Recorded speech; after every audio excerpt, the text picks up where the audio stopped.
Sejam muito bem-vindos a mais uma sala de leitura que é aberta todos os dias, ao vivo, às 5h57 da manhã. Bom, hoje é o dia de número 10 do nosso plano de leitura de 365 dias. Nosso plano é lermos e interpretando toda a Bíblia em 365 dias. Eu quero fazer uma pergunta para vocês que estão nos acompanhando ao vivo, você que acompanha em qualquer outro horário, coloque aqui nos comentários o seguinte: teste bíblico. Vamos lá. Respondam rapidamente, que tem um atrasinho aí, até chegar o comentário aqui, tem um atraso. E antes de começar a leitura hoje, eu quero que vocês respondam o seguinte: após o nascimento do menino Jesus, quantos reis magos foram visitá-lo? E se você souber, coloque aí qual a oferta também que eles apresentaram. Escreva: quantos reis magos foram visitar Jesus, o menino Jesus, após o seu nascimento? Você conhece a história, ele nasceu em uma manjedoura e ele recebeu visitas após o seu nascimento. Quantos reis magos foram? Essa é a pergunta principal, coloque aí. Se você souber, se não, não tem problema, só coloque quantos. Se você souber, coloque também quais as ofertas que eles receberam, que eles ofereceram, aliás. Quais? Quantos reis magos visitaram o menino Jesus e quais foram as ofertas que eles levaram para o menino Jesus? Coloque aí nos comentários. E hoje nós vamos ler Mateus. Vamos abrir a Bíblia. Não esquece de dar o seu like, seu joinha. Se tem alguém por aqui que não é inscrito no canal, se inscreva no canal e toca no sininho, ative as notificações, para que você seja avisado. Toda vez que entrarmos ao vivo, a gente coloca o link lá no grupo, mas sempre que entrar também algum conteúdo novo aqui no canal, você vai ser avisado se você ativar as notificações. Abra aí Mateus capítulo 2 hoje, né? Quero dizer também para quem estiver novo por aqui, que esse plano não começa aqui. Nós já estamos no dia 10. É importante que você assista pelo menos o dia 1 e o dia 2, que foram 2 aulas iniciais antes de começarmos o nosso plano de leitura da Bíblia. Ok, vamos ver aqui alguns comentários. Deixa eu ver aqui. A maioria está colocando 3. Levaram perfume e ouro. Mirra seria o perfume, tá certo? Outros colocaram aqui, levaram mirra, incenso e ouro. Sim, de fato, essas ofertas estão registradas. Celiane Lima colocou incenso, ouro e mirra. Ok. Olha só, a Zenate Ricardo escreveu aqui, 3 reis magos. Joana colocou aqui, 3 reis magos. Aurilene colocou aqui, 3 reis magos, ouro, incenso e mirra. Certo, né? Bom, então a maioria está colocando aqui 3 reis magos, ouro, incenso e mirra. Vamos fazer uma oração. Pai, obrigado, Senhor, por mais um dia que estamos reunidos nessa sala de leitura. Estou aqui ao vivo com alguns do nosso clube e também reunido com aqueles que acompanham em outro horário. Reunido à tua presença. Pode ser não, é fato que quem acompanha em outro horário não está comigo ao vivo, não estamos juntos no mesmo horário. É uma gravação que ela acompanha. Mas ela está com o Senhor, ao vivo, diante da tua presença, daquele que inspirou e revelou esse livro sagrado que nós estamos lendo. Então, que a revelação chegue ao conhecimento, que a sabedoria e o discernimento seja dado a todos aqueles a quem pede isso ao Senhor. Nós queremos ler esse livro diante da tua presença. Por isso pedimos e oramos em nome de Jesus. Amém. Amém. Bom, então a maioria colocaram aí 3 reis magos. E se eu disser para você que a Bíblia não diz isso? E agora? E se eu falar para você que a Bíblia não diz isso que você está afirmando? Eu te fiz uma pergunta. É claro que eu fui tendencioso, né? Claro que eu sei que a maioria iria responder isso. Por isso que eu dei uma cutucada, né? Dizendo que quantos reis magos foram visitar Jesus? Mas e se eu te disser que a Bíblia não diz que foram 3 reis magos? Por que que você respondeu 3 reis magos? Coloque aí, por que você respondeu 3 reis magos? A Bíblia não diz. Ivanilda colocou, por quê? Vamos ler. Vamos ver se a Bíblia diz isso. Mas por que que você escreveu 3 reis magos? Quem te disse? Claudilene, eita! Pois é isso aí. Então, você vê, é de forma sutil que a coisa vai passando de um para o outro. Coloque aí, eu ouvi dizer, me falaram, todo Natal é a mesma coisa, sempre falam isso no Natal. Coloque aí, por favor. Olha só, Edwilson colocou aqui, por causa das ofertas. Muito boa a sua resposta, realmente. Muitos dizem isso por causa das ofertas, mas vamos ver se é isso que diz a Bíblia. É presunçoso falar que eram 3 por causa das ofertas. Diz que levaram ouro, incenso e mirra. Mas não diz quem levou o quê. Quantos levaram? Não diz que cada um levou uma coisa. Um levou ouro, não está escrito um levou ouro, outro levou incenso e outro levou mirra. Não é isso que diz o texto. Lembra do nosso compromisso? Qual foi o nosso compromisso no primeiro e no segundo dia? Lermos e interpretarmos a Bíblia. Não ficar inventando nada, não ficar querendo colocar no texto o que não está no texto, respeitando quem já escreveu o texto, entendendo o contexto. E o compromisso nosso é só o que está escrito, certo? Claudilene, nunca procurei ler a respeito, tá vendo? Patrícia, provavelmente pela grande tradição católica, sim, e eu diria até a tradição natalina, porque existe aí toda uma coisa aí por trás, né? O comércio, enfim. Então as pessoas precisam vender, né? Então criam lá um presépio e colocam os personagens dentro do presépio. E aí no presépio tem os pastores, tem 3 reis magos, tem Maria, tem José, tem o menino Jesus, numa manjedoura, tem alguns animais. Mas quando nós vamos no cenário do nascimento de Jesus, para você ter uma ideia, escute isso, para você ter uma ideia, o tal dos 3 reis magos, eu estou falando assim porque eu não li ainda, tá? Eu vou aqui como todo mundo fala. Os 3 reis magos não entram no cenário no dia do nascimento de Jesus. Não entra.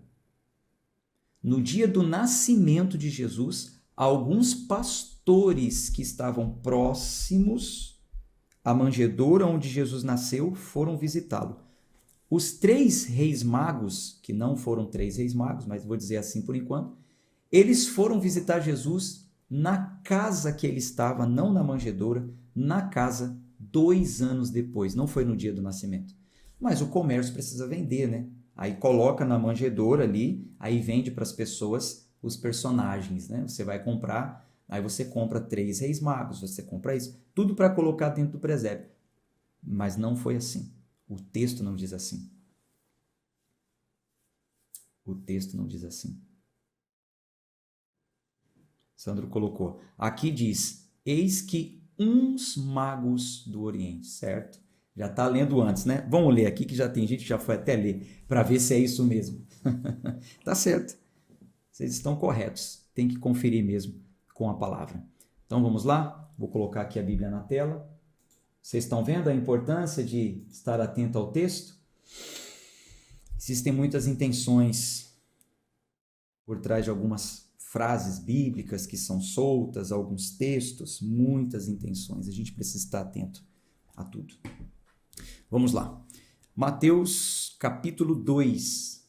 Mateus capítulo 2. O texto diz assim: Ora, tendo Jesus nascido em Belém da Judéia, nos dias do rei Herodes, eis que alguns homens sábios, a palavra sábio aqui ela é mais próxima ao original, como nós já falamos, essa versão King James traz sempre a palavra original. Mas sabemos que sábios era o nome que se davam aos magos da época, aos intérpretes, que estudavam o cosmo, a posição das estrelas, da lua, enfim, desde o Velho Testamento existia muito essa prática, né? Alguns reis tinham sonhos e sempre chamavam os sábios para interpretar sonhos. O próprio Daniel foi considerado também, né, um sábio, mas trazendo para uma linguagem mais atualizada seriam magos. Não tem problema quanto a isso. A única divergência aqui é o seguinte: a Bíblia não diz 3 reis magos. Quem diz que eles eram reis? Diz que eram 3 homens sábios. Homens. Não diz que eram reis. E muito menos 3. Diz a terra que eles vieram. Vieram do Oriente. Quer dizer que no Oriente tinham 3 reis? O Oriente é a Babilônia. Então, tinha 3 reis na Babilônia? Tinham 3 reis lá, estavam brigando. Então, os 3 sentavam no mesmo trono. Não, eram 3 homens, não eram 3 reis. Aliás, 3 homens não. Alguns homens, não 3 reis. Veja como é importante a gente se ater ao texto. Aí você diz assim, besteira. Não faz diferença.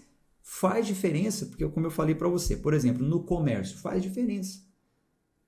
Porque aí consegue-se inserir uma quantidade correta em um personagem.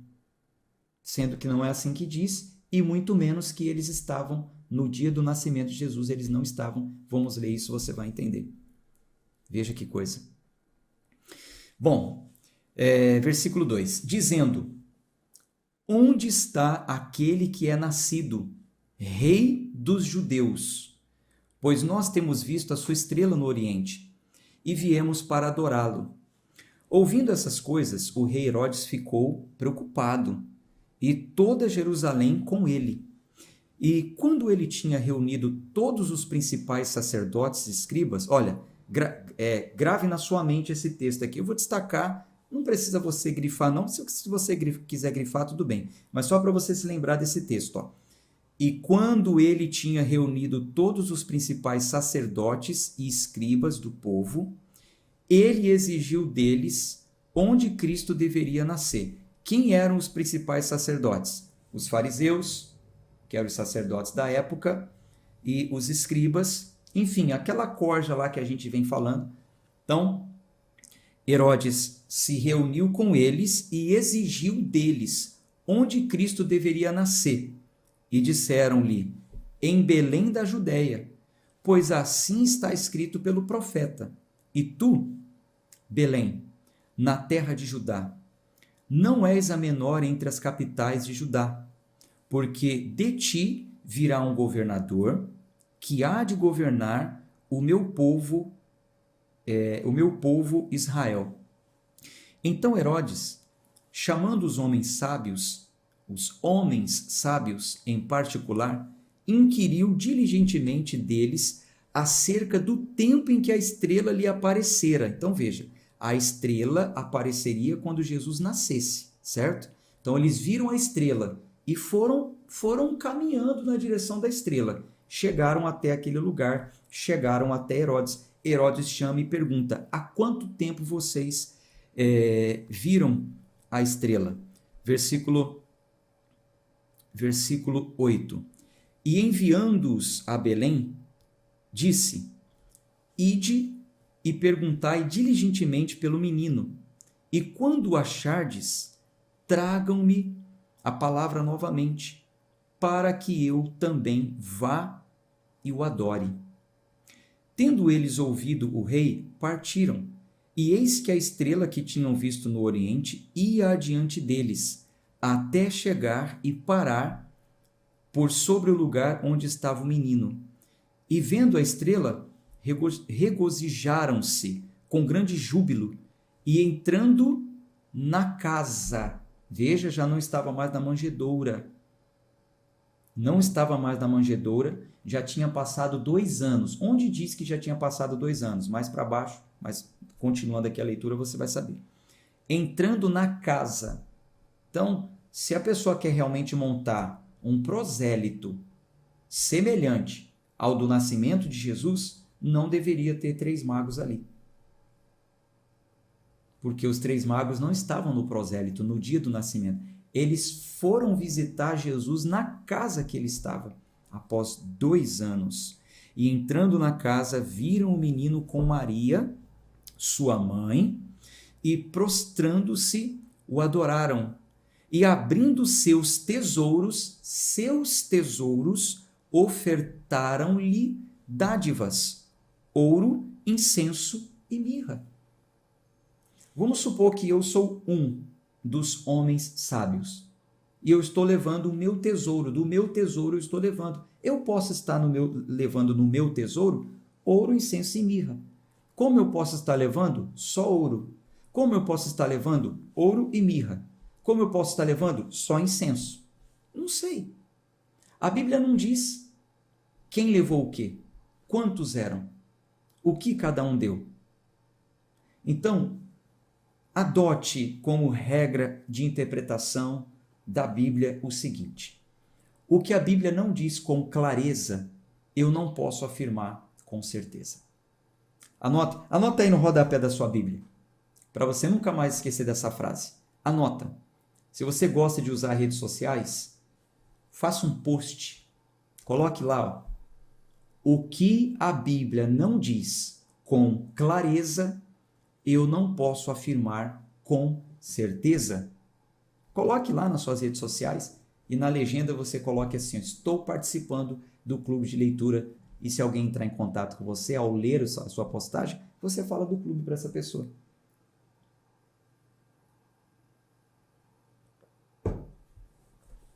Que era mais de um, é claro, como o Sandro colocou aqui, ó. Legal, era mais de um, fala no plural, mas não falam quantos eram, não diz que eram reis e não diz quem deu o quê. Então não tem como afirmar que eram 3 por causa da quantidade de ofertas. Não tem como afirmar. Pressupõe-se, tudo bem, mas é aquilo que eu estou falando. É a pessoa querer acrescentar o que não está no texto. Isso pode ser prejudicial, então precisamos tomar cuidado. Não é tão prejudicial assim? Não. Eu só estou dando exemplo. Por exemplo, quando existem intenções, eles inventam coisas. E, por exemplo, para o comércio, isso caiu como uma luva, né? Porque aí consegue colocar personagens, inclusive, onde eles não estavam. Aqui diz o texto que eles ofertaram dádivas. Eles ofertaram dádivas. Anote aí na sua Bíblia o que significa dádivas. Circule aí, ó, eu já circulei aqui na minha, já fiz aqui algumas anotações. Fique livre para fazer a anotação que você quiser na sua Bíblia. De vez em quando eu dou um toque, tá, de algo que é importante você ter aí na Bíblia, mas o material de apoio também vai diariamente para vocês, então fiquem livres, fiquem à vontade para vocês escreverem o que vocês quiserem. Mas aconselho que você circule aí o versículo 11, que você pegue o seu marca-texto e marque aí, ó, ofertaram-lhe dádivas. E do lado você escreve o que significa dádivas. Dádivas são presentes. Dádivas são presentes. Pronto, coloquei, ó. Dádiva é igual a presente. No PDF aqui que eu vou enviar para vocês, eu acrescentei aqui o seguinte: ofertar dádivas significa dar presentes. Dádiva é tudo aquilo que se recebe gratuitamente. Recebi uma dádiva. Só se encaixa como dádiva o que se recebe gratuitamente. Ou seja, ó, eu recebi gratuitamente. Eu não precisei dar nada para receber aquilo. Eu não vou precisar dar nada de volta por ter recebido aquilo. Isso se chama dádiva. Então, quando eu ofereço uma dádiva, eu estou dando sem esperar receber nada em troca. Então, quando eu ofereço, por exemplo, a Deus, quando eu vou a um culto e eu oferto uma dádiva, eu só posso dizer que aquilo é uma dádiva se eu estiver dando sem esperar receber nada em troca. Então, eles ofertaram dádivas a Jesus. Deram ouro, incenso, mirra por dádiva, por presente, sem receber nada em troca. É diferente do que se vê muito hoje em dia em alguns ambientes de culto, onde a pessoa dá junto a um pedido. Estou dando essa oferta porque eu quero receber tal bênção. Isso não se encaixa como dádiva, tá? Isso se encaixa mais como uma barganha, né? Uma compra, uma troca. Mas vamos em frente, vamos seguir aqui com a nossa leitura. Pegaram aí? Viram a importância de interpretar os textos? Olha, inclusive, se você quiser saber tudo sobre o Natal, se o cristão pode comemorar o Natal, o que a Bíblia diz, é uma festa pagã, não é, enfim, eu vou enviar para vocês no PDF de hoje, já está anotado aqui, já está tudo ok. Hoje eu atualizo vocês, eu vou colocar tanto aquele de ontem, com o link que dá acesso à playlist com a pregação expositiva sobre o Pai Nosso, tudo sobre o Pai Nosso, ensinando tudo sobre o Pai Nosso, já vai estar no material de hoje. E também, nesse material de hoje, eu vou mandar um link que fala tudo sobre o Natal. É 1 hora e pouco, mais ou menos, falando tudo sobre Natal. Se você tiver curiosidade quanto a isso, você quer se aprofundar no assunto, então foi uma aula ali de mais ou menos 1 hora e pouquinho. Se você quiser, o link também vai estar no material de hoje, tá bom? Versículo 12.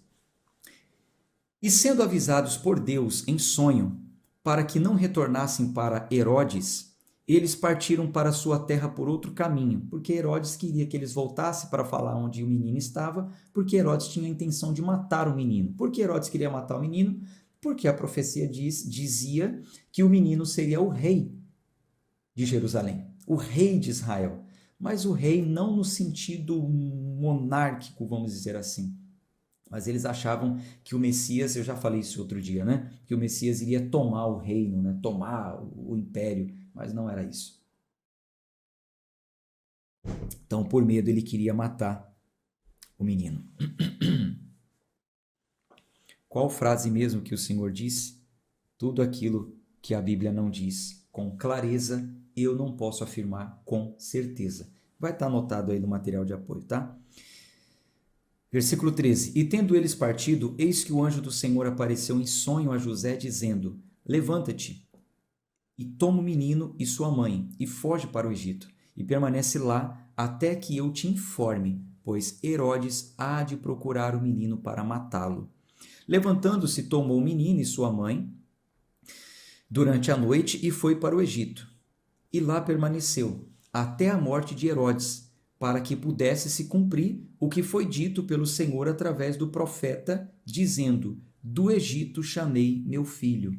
Marque aí na sua Bíblia a referência, essa referência citada aqui, ó, para que se cumprisse o que foi dito pelo profeta. O que foi dito pelo profeta? Está escrito em Oséias, capítulo 11, versículo 11. Então você circula o versículo 15, anote do lado da sua Bíblia. 2, né, de capítulo 2, 2.15. Aí você coloca Oséias 11, 1. Essa profecia de Oséias se cumpre aqui. Versículo 16. Então Herodes, vendo que tinha sido enganado pelos homens sábios, irritou-se muito e mandou matar todos os meninos que havia em Belém, em todas as suas fronteiras. Agora aqui está revelado o tempo, ó, de 2 anos para baixo, segundo o tempo que diligentemente inquirira dos homens sábios. Naquela conversa que ele teve com os homens sábios, ele perguntou quanto tempo faz que a estrela apareceu. Mais acima no texto não tinha falado o tempo, mas aqui embaixo está revelado o tempo.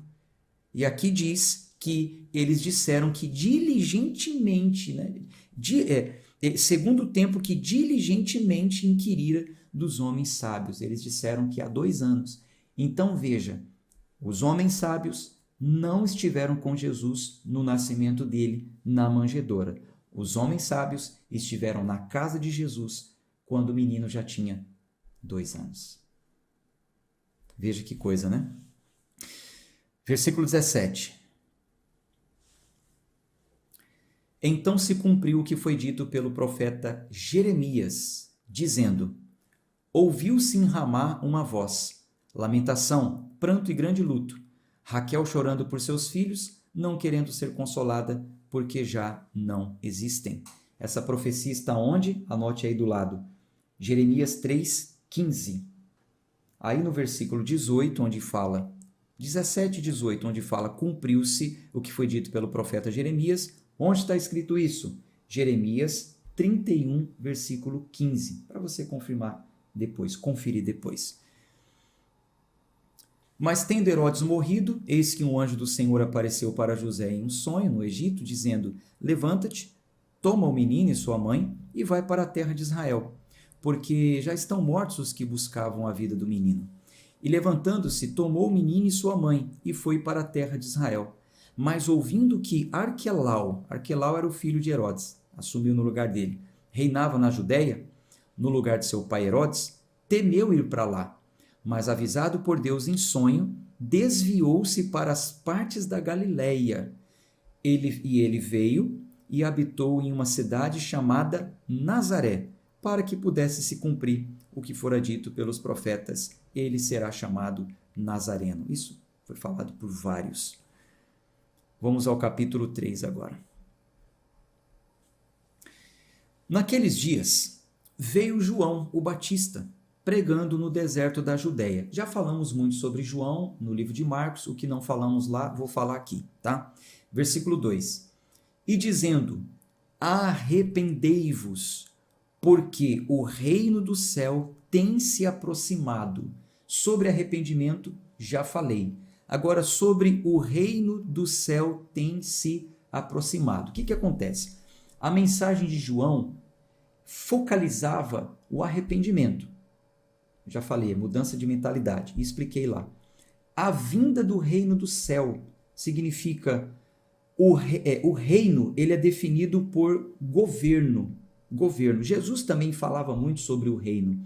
Esse reino definido com governo significa o governo que Deus exerce sobre o povo por meio da pessoa, da obra e dos ensinos de Jesus, tá? Então, esse reino é o governo de Deus exercido por meio da pessoa, da obra e do ensino de Jesus, da pessoa de Jesus como filho, 100% homem, 100% Deus, da sua obra, de tudo que ele fez aqui e a sua morte na cruz, e do ensino de Jesus. Esse é o reino que chegou, o reino do céu que chegou aqui na terra, através da pessoa, da obra e do ensino de Jesus. Versículo 3. Porque este é o anunciado pelo profeta Isaías, dizendo: a voz de um clamando no deserto, preparai o caminho do Senhor, fazei planos os seus caminhos. E este João tinha suas vestes de pelos de camelo e um cinto de couro em torno dos seus lombos, e o seu alimento era locustas e mel silvestre. Já expliquei, né, sobre isso, já falei o que significa locusta no livro de Marcos. Versículo 5.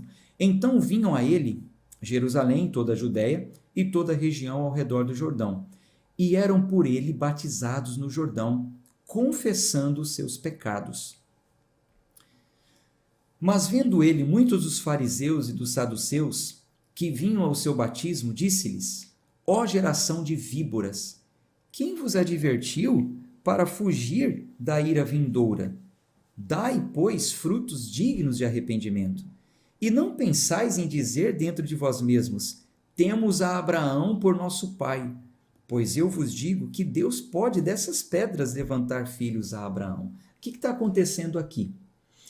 João está batizando as pessoas que estavam arrependidas, realmente tinham mudado a mentalidade delas quanto ao estilo de vida, entendendo o que era pecado. Então estavam batizando essas pessoas. Daqui a pouco aparece a corja lá, né? Querendo ser batizada também. Quando João vê aquela corja, ele diz o seguinte: não, vocês são uma raça de víboras, falsos, hipócritas. Vocês não se arrependeram coisa nenhuma. Por quê? Lembra que eu falei para vocês gravarem aquele texto? Eu deixei de azul aqui, no capítulo 2. Vou voltar aqui, ó. Preste atenção nesse texto.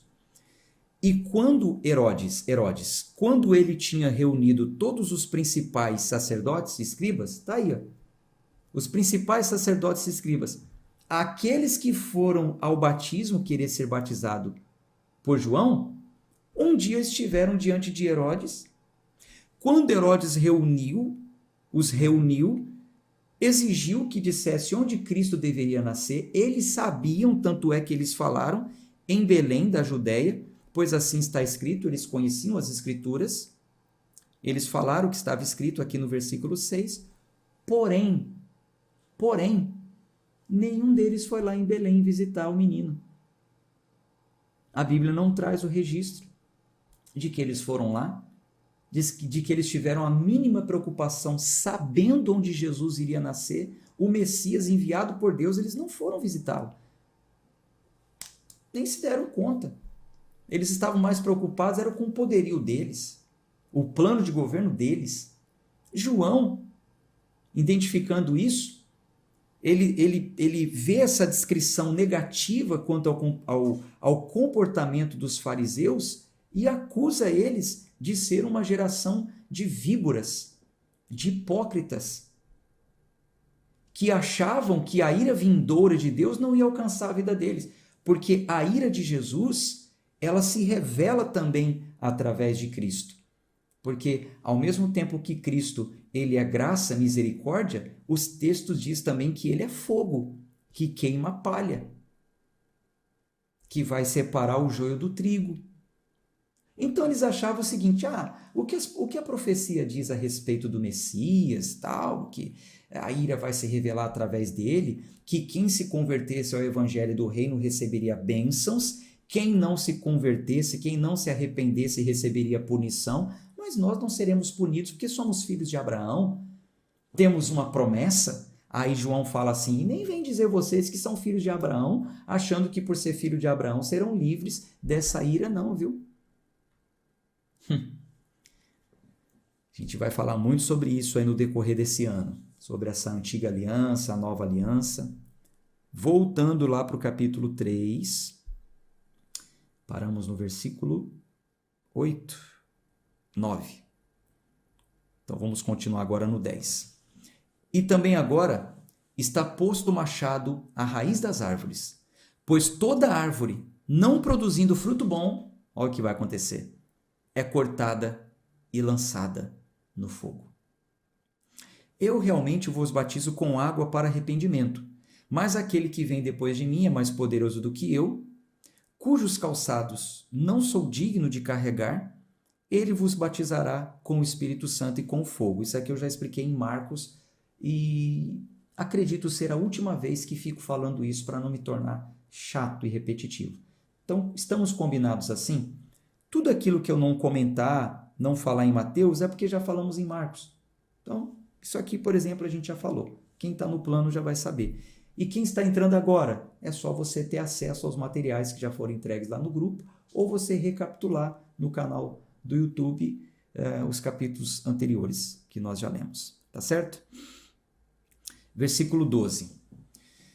Cuja a joeira está em sua mão. O que é joeira? Circule aí o versículo 12, anote do lado, capítulo 3, versículo 12, joeira é igual a peneira, cuja peneira já está em sua mão. E limpará minuciosamente, eu gostei dessa palavra, diz que ele limpará minuciosamente a sua eira. Não pense que é só um detalhe. Isso aqui é só um detalhezinho. Não, ele vai limpar a sua eira minuciosamente e recolherá no celeiro o seu trigo, mas queimará a palha no fogo inextinguível. O que é inextinguível? Que não extingue, que não acaba, que não se apaga, ou seja, inferno. Misericórdia. É muito sério. A ira do Senhor, a obra do Senhor é um trabalho muito sério. Ele vai limpar minuciosamente. Versículo 13. Então Jesus foi da Galiléia ao Jordão, ter com João para ser batizado por ele. Mas João o impedia, dizendo: Eu que tenho necessidade de ser batizado por ti, vens tu a mim? Jesus, porém, respondendo, disse-lhe: Deixa que assim seja por agora, pois nos convém cumprir toda a justiça. Então ele consentiu. Veja, Jesus veio para cumprir toda a justiça, toda a lei ele cumpre. Ele não revoga, ele cumpre. Mas aquilo que ele cumpre, ele traz uma nova interpretação e uma nova forma. A gente vai falar mais sobre isso, tá? Então, ele tinha que cumprir. Vamos lá, eu tenho que fazer tudo que a lei diz que tem que ser feito, eu vou fazer. Então, João, eu preciso ser batizado, me batize. João batizou ele. Versículo 16. E Jesus, quando foi batizado, saiu logo da água, e eis que lhe abriram os céus, e viu o Espírito de Deus descendo como pomba e vindo sobre ele. E eis que uma voz do céu dizia: Este é o meu filho amado, em quem me comprazo. Capítulo 4.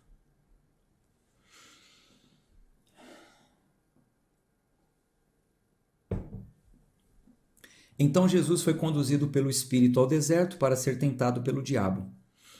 E quando ele jejuou 40 dias e 40 noites, ele teve fome. E quando veio a ele o tentador, disse: Se tu és o Filho de Deus, ordena que essas pedras sejam feitas pães.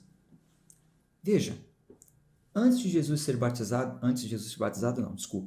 no ato do batismo, acabamos de ler que os céus se abriram, o Espírito desceu como em forma de pomba, e todos ouviram uma voz do céu dizendo: Esse é o meu filho. O Espírito leva ele ao deserto. Após ter recebido uma afirmação de que ele era o Filho de Deus, Satanás vem e incita com uma pergunta, uma provocação, dizendo: Se tu és o Filho de Deus, se tu és... Como assim se tu és? O céu afirmou que ele era. Está dito e pronto. Satanás ele tem essa astúcia de querer pegar aquilo que está escrito e dizer que não é como está escrito. Isso aconteceu lá no Éden, quando estivermos lendo Gênesis, eu vou falar mais sobre isso. Então, tenham muito cuidado sobre isso. Aquilo que Deus diz ao seu respeito é aquilo e pronto. Você tem que acreditar nisso. Mas Satanás disse: Se tu és o Filho de Deus, ordena que essas pedras sejam feitas em pães. Mas ele respondendo disse: Está escrito, nem só de pão viverá o homem, mas de toda a palavra que procede da boca de Deus. Então, com a palavra, Jesus vence o tentador. Com a interpretação correta da palavra, ele vence uma palavra mal interpretada. Versículo 5. Então o diabo o levou à cidade santa e o colocou sobre o pináculo do templo, um lugar bem alto, e disse-lhe: Se tu és o Filho de Deus, lança-te de aqui abaixo, porque está escrito. Olha, Satanás usando a Bíblia para um fim diabólico. Isso é terrível, gente. Isso é terrível. Cuidado, porque a Bíblia pode ser usada para um fim diabólico. Cuidado. Então ele usa a Bíblia dizendo: está escrito. Ele dará ordens aos seus anjos a teu respeito, e em suas mãos te sustentarão, para que nunca tropeces com teu pé em alguma pedra. Disse-lhes Jesus: Também está escrito: Não tentarás o Senhor teu Deus. Gente, veja isso aqui. Dê atenção para isso aqui agora. Olha só. Satanás, ele pega um versículo isolado do Salmo 91. Então ele pega um texto fora do contexto, porque existe um contexto no Salmo 91. Ele leva Jesus a um lugar alto e fala: pula daí, porque está escrito. Vamos lá, Salmo 91. Salmo 91.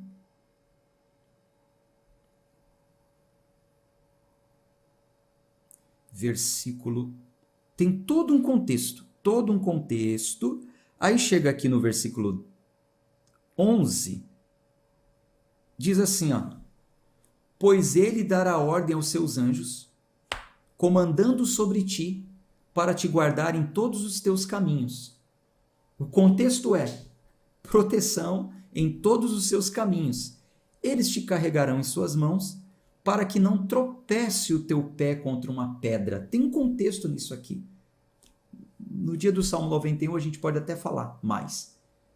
Então Satanás pega 2 versículos isolados e fala, pode pular. Pula daí, do lugar mais alto para baixo. Se tu és o Filho de Deus, está escrito lá que ele vai guardar, ele vai proteger.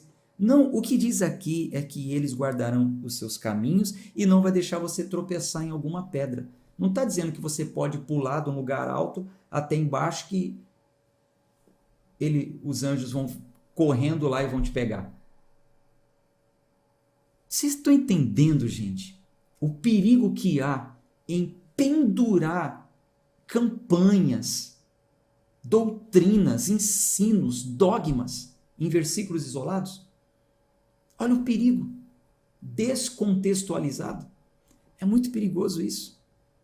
Mas isso é uma estratégia de Satanás. Por isso que a gente tem que ter a interpretação correta da Bíblia para não cair nesses laços aí do diabo.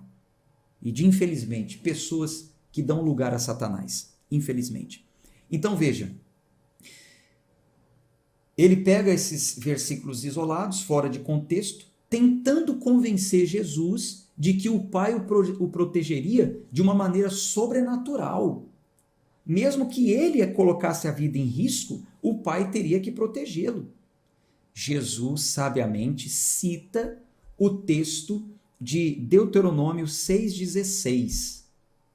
Deuteronômio 6,16 fala exatamente o que Jesus disse. Está escrito, não tentarás o Senhor teu Deus. Qual o contexto que foi dito isso? Não tentarás o Senhor teu Deus em Deuteronômio 6,16. Isso refere-se ao tempo em que Israel estava com fome e sede, e eles ficavam questionando Moisés, ficavam falando, Moisés, Deus está com a gente ou não está? A presença de Deus está aqui ou não? Porque se Deus está aqui, a gente está passando fome, a gente está passando sede, era melhor a gente ter voltado para o deserto. Eles viviam tentando, viviam provocando Moisés. E o que aconteceu? Por causa de tanta provocação, milagrosamente, Deus derramou o pão, o maná, e fez sair água da rocha. Isso está escrito em Êxodo 17:7, eu vou entregar para vocês no material de hoje. Eles contenderam, diz o texto seguinte, por que contenderam os filhos de Israel e por que tentaram o Senhor dizendo, está o Senhor entre nós ou não? Então eles contenderam e tentaram, o Senhor está entre nós ou não? Ele disse, não tentarás o Senhor teu Deus, não faça mais dessa forma. Isso está escrito lá nos livros de Moisés. Então, se Jesus cedesse a essa tentação de Satanás, isso indicaria que a sua fé era uma fé fraca. E muitos dizem que a fé forte é aquela fé que coloca Deus à prova. Não, a fé forte é aquela que confia na provisão divina. Confia que Ele está no nosso meio. Confia que Ele é provedor. Confia que Ele é o Pai nosso, que nos dá o pão nosso. É aquele que não deixa nada faltar às aves do céu e às flores do campo e não vai deixar faltar para nós também. Essa é a fé forte. Se Jesus cedesse, mostraria que ele teria uma fé fraca. E Jesus estaria semelhante ao povo de Israel, forçando Deus a operar um milagre.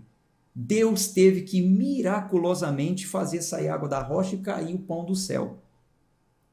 Eles forçaram Deus a fazer aquilo, Deus não gostou daquilo e disse, não tentarás, não me provoque mais. E por causa disso, Moisés, você não vai nem entrar na terra prometida. Porque Moisés caiu na pilha do povo. Mas a gente vai falar mais sobre isso quando estiver lendo lá os livros de Moisés. Então veja que coisa. Se Jesus se jogasse da parte mais alta do templo, ele colocaria Deus à prova, na tentativa de forçar Deus a realizar um milagre. Com isso nós vemos que Satanás, ele sugere que Deus só é confiável quando nos dá livramento. Está vendo aí como Satanás age? Satanás sugere que só somos filhos de Deus se tu és filho de Deus. Satanás sugere que só somos filhos de Deus quando Deus nos dá livramento do perigo. Mas Jesus sabia que não era bem assim. Porque Deus é digno de confiança. mesmo quando ele nos permite passar por provações. A verdadeira fé reconhece que Deus é Deus, e mesmo em tempos difíceis, a verdadeira fé nos faz perseverar. Por isso diz o texto lá, né? Aqueles que passam e suportam as provações são felizes, porque a provação produz paciência. A pessoa aprende a se tornar alguém paciente e perseverante. E a perseverança, esperança, que é fé. E tendo a ação completa, alcança a vontade de Deus. Isso está nos textos dos apóstolos, nós já vamos, já nesse ano, chegar lá nesses textos. Vai fortalecer muito a sua fé, esses textos. Então, vamos dar o troco em Satanás? Nessa frase disseminada pelo diabo e os seus, não vou dizer seguidores, mas aqueles que cedem às suas tentações, onde dizem que Deus só é Deus se Ele nos responder, onde dizem, se Deus é Deus, Ele tem que fazer isso na sua vida. Onde dizem muitas vezes, inclusive, o seguinte, olha, se você é filho de Deus, tem que acontecer isso. Gente, essa foi a frase que aqueles homens que atormentavam Jesus na cruz, sabe? Jesus estava lá pendurado na cruz e eles falavam, ó, se tu és filho de Deus, desce daí. Se tu és filho de Deus, pede para os anjos dele te tirar daí. A gente ouve essa frase hoje em dia. Esses discípulos dos tormentadores de Jesus na cruz são inimigos da cruz de Cristo. A Bíblia chama isso de inimigos da cruz de Cristo. Onde ficam provocando as pessoas, infelizmente, às vezes até em um ambiente de culto. Não, se você é filho de Deus, tem que... A gente não vê muita diferença, não. Hoje em dia nós vemos pessoas querendo colocar Deus à prova, tentando forçá-lo a realizar um milagre para provar que ele é Deus. Cuidado. Cuidado. Coloque aí nos comentários aí. Coloque aí nos comentários. Vamos dar o troco nessa frase aí do diabo e coloque aí uma declaração. Faça uma declaração pública. Coloque assim, eu confio no Senhor em qualquer situação. Coloque aí. Coloque aí em qualquer situação. Sofrimento ou triunfo, eu confio no Senhor. Ele é Deus. É aquela canção do Delino Marçal, né? Se Deus fizer, Ele é Deus. Se não fizer, Ele é Deus. Mas tem gente que diz, não, que é isso? Que música de crente derrotado. Deus tem que fazer e pronto. Se Deus é Deus, tem que fazer. Isso se chama tentar a Deus. E o mandamento é, não tentarás o Senhor teu Deus. Misericórdia, quantas vezes eu tentei a Deus, quantas vezes eu provoquei a Deus. Faça uma declaração aí, eu confio no Senhor em qualquer situação. Vamos concluir a leitura de hoje. Novamente o diabo o levou a um monte altíssimo e lhe mostrou todos os reinos do mundo e a sua glória. E disse-lhe, todas essas coisas eu te darei se prostrado me adorares. Então disse Jesus, vai-te, Satanás, porque está escrito, tu adorarás ao Senhor teu Deus e só a ele servirás. Então o diabo o deixou e eis que chegaram anjos e o serviram. Ora, tendo Jesus ouvido que João havia sido lançado na prisão, partiu para a Galiléia. E deixando Nazaré, ele foi habitar em Cafarnaum, que está sobre a costa do mar, nas fronteiras de Zebulon e Naftali, para que pudesse se cumprir o que foi falado por intermédio do profeta Isaías, dizendo, a terra de Zebulon e a terra de Naftali, junto ao caminho do mar, além do Jordão, a Galiléia dos gentios, e o povo que se assentava na escuridão viu grande luz, e sobre os que estavam assentados na região da sombra da morte, a luz resplandeceu. A partir desse tempo, Jesus começou a pregar e a dizer, arrependei-vos, pois é chegado o reino do céu. E Jesus, caminhando junto ao mar da Galiléia, viu dois irmãos, Simão, chamado Pedro, e ao seu irmão André, que lançava uma rede ao mar, pois eles eram pescadores. E disse-lhes, segui-me, e vos farei pescadores de homens. E eles imediatamente deixaram as suas redes e o seguiram. E indo dali, ele viu outros dois irmãos, Tiago, filho de Zebedeu, e o seu irmão João no barco com seu pai Zebedeu, consertando as suas redes. E ele os chamou, e eles imediatamente deixaram o barco e seu pai e o seguiram. E Jesus foi por toda a Galiléia, ensinando em suas sinagogas e pregando o evangelho do reino e curando todas as espécies de enfermidades e todas as espécies de doenças entre o seu povo. E a sua fama correu por toda a Síria, e traziam-lhe todas as pessoas enfermas, acometidas de várias doenças e tormentos. E os que estavam possuídos por demônios, os lunáticos, os paralíticos, ele os curava. E seguiam-no grandes multidões de pessoas da Galiléia e de Decápolis e de Jerusalém e da Judéia e de além do Jordão. Ok? Capítulo concluído. Vamos em frente. Vou ficando por aqui. Deixo para você um abraço de fé e de força. A gente se encontra amanhã, se Deus quiser.